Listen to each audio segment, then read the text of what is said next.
കള്ളിയങ്കാട്ട് നീലി എന്ന പേര് കേട്ടാൽ തന്നെ നെഞ്ചിലൊരൽപ്പം ഭയം മലയാളികളുടെ മനസ്സിൽ ഓടിയെത്തും. കേരളത്തിലെ ഐതിഹ്യങ്ങളിലും നാടോടിപ്പാട്ടുകളിലും നിറഞ്ഞു നിൽക്കുന്ന ഏറ്റവും ഭീകരമായ യക്ഷി സങ്കല്പമാണത്.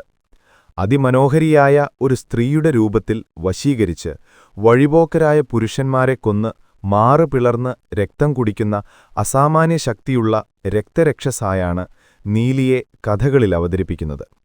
അതിരുകളില്ലാത്ത സൗന്ദര്യവും അതിനെ വെല്ലുന്ന പ്രതികാരദാഹവും ഒത്തുചേരുമ്പോൾ കള്ളിയങ്കാട് വനത്തിലൂടെയുള്ള യാത്രകൾ എത്രപേരുടെ അന്ത്യമായി മാറിയെന്ന് ഓർക്കുമ്പോൾ നാം ഭയന്നു വിറച്ചുപോവും. എന്നാൽ നീലിയുടെ യഥാർത്ഥ കഥ ഒരു വലിയ ചതിയുടെയും ദുരന്തത്തിന്റെയും താണ്. പഴകന്നൂർ ദേശത്തെ ദേവദാസിയായ കാർവേണി അമ്മയുടെ മകളായ അല്ലി എന്ന സുന്ദരിയിൽ നിന്നാണ് നീലിയുടെ തുടക്കം. അവൾ സ്നേഹിച്ചത് അവിടുത്തെ ശിവക്ഷേത്രത്തിലെ പൂജാരിയായ നമ്പിയെ ആയിരുന്നു.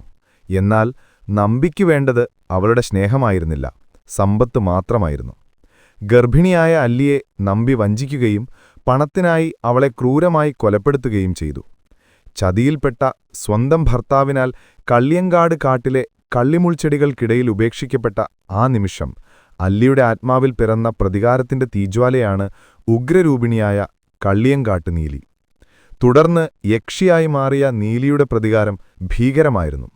നമ്പിയുടെ പുനർജന്മമായ ആനന്ദനെ വകവരുത്താൻ അവൾ സ്വീകരിച്ച തന്ത്രം ആരെയും ഞെട്ടിക്കും.